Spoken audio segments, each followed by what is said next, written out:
Remained a research facility developing weaponry to sink Soviet subs. Told you about the German sub, well, that's part of it. That continued until 1974. The U.S. Navy switched from diesel subs to nuclear subs, and when that happened, all the buildings around us, including this one, were boarded up and abandoned. Everyone said not to worry, not to panic. Give it a year, maybe two. National Park Service would come along and open this as a national park presidential site. That's what should have happened. It didn't. The politicians were too busy fighting amongst themselves. Nobody did anything. We sat abandoned for 12 years. During that time frame, people broke into the house.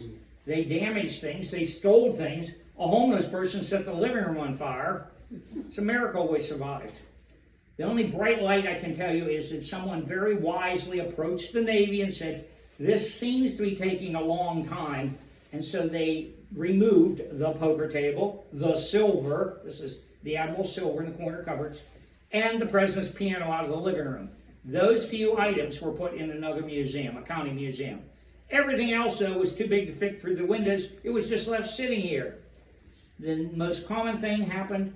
People would break a window, crawl in, steal a lamp, steal a chair. The Navy says we have 40 chairs like the ones around the poker table. We have 7. Lamps and chairs were commonly stolen. So, 1986, the U.S. government declared us surplus property. They sold 100 acres and 100 buildings for $17 million. It's basically the middle of the base. There's still base on the southernmost point, and there's still base to the north of us. But this little center section was sold as surplus land. The new owner was talking about turning the little White House into a bread and breakfast. Our governor was Bob Graham. He understood how important this building was, so he traded some other property for this one, and we became property of the state of Florida. We opened to the public in April of 1991, and more presidents started showing up. Jimmy Carter came a couple of times. Bill and Hillary Clinton came and spent a long weekend with us. President Clinton is the last president to sleep in this house. George W. Bush was scheduled to come. The last minute, he ended up moving elsewhere. And in 2001, Secretary of State Colin Powell chose this as a site for international peace talks between the nations of Azerbaijan and Armenia. We have had a lot of famous people.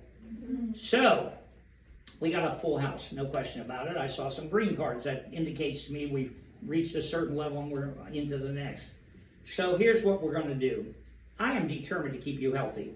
I don't want anybody coughing on you, sneezing on you, breathing on you. We're not going to be packed into a little bedroom like sardines. That's ridiculous.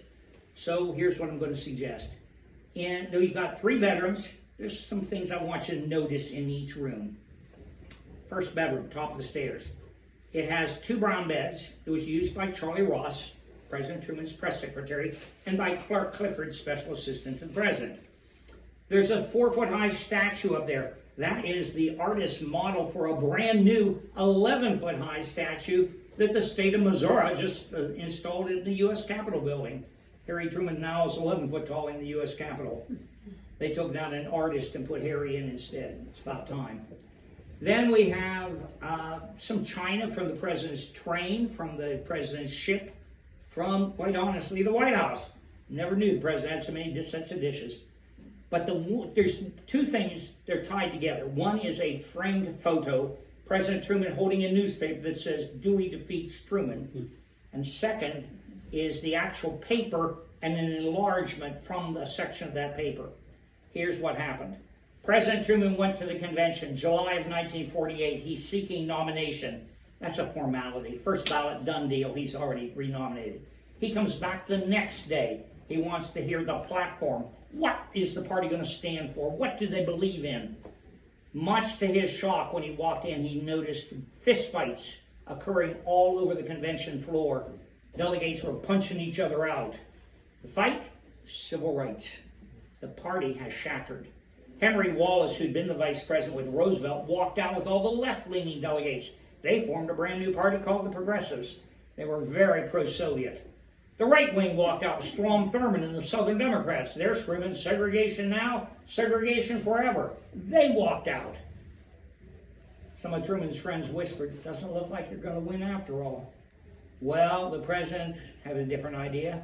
He boards a train, traveled 31,000 miles, stopped in 400 cities, would have 10 minutes to give a speech. Little by little, his crowds appeared to be getting a bit bigger. Finally gets home to vote. The neighbors thought he was home to retire. They didn't think he could win either. That's his friends. Well, he has a nice dinner, goes to bed, woke up the next morning, 303 electoral votes. He's won re-election. He needed 260. So he gets on the train with his wife and his daughter. They're heading back east. They stop in St. Louis. A supporter from Chicago hands him the paper. That's where the vote comes from. And how did it happen? Well, clearly it's in error. The president had 303 electoral votes. The newspaper had gone on strike about a week or so ahead of the election, and they realized this is a golden opportunity to sell papers, but we got to get on the street first. So what did they do? They did a telephone poll, but they only called the rich folks. They called them before the polls even closed. So the polling was done, but it was erroneous. And so when Truman saw it, he started laughing. One, he knows he has 303 votes. Clearly he's won.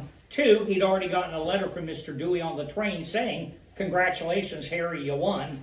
Three, he heard about the paper being on strike. Now that's where you look at the second paper. It's right beside it, but they were just right ways, a couple feet away from him.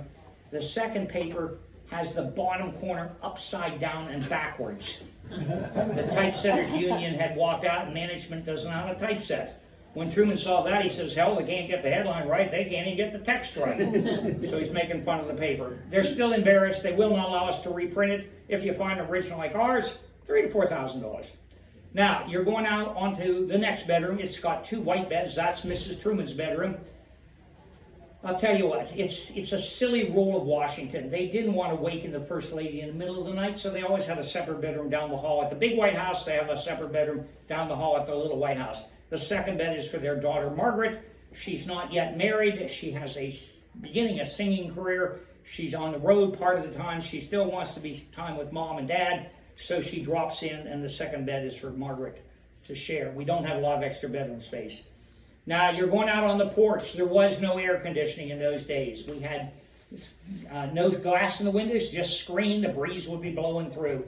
We put the glass in 1991 when we opened as a museum. These white dots on the floor, upstairs are going to be on the ceiling, were put in 2012. This is a very high-impact air conditioning system. Now, you're in, and finally, you're going all the way around. You're in a red, white, and blue bedroom. That's the president's bedroom. You got one thing left to do, just one. Pinned on a closet door is a photo. Almost everyone is wearing a Hawaiian shirt. I want you to check it out, because if I got a story for you when you get downstairs. The stairs are rather steep.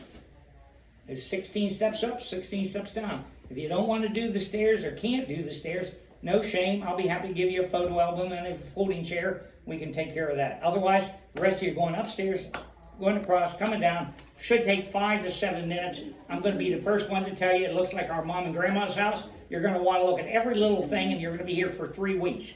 So just be aware. We got another tour behind us, so please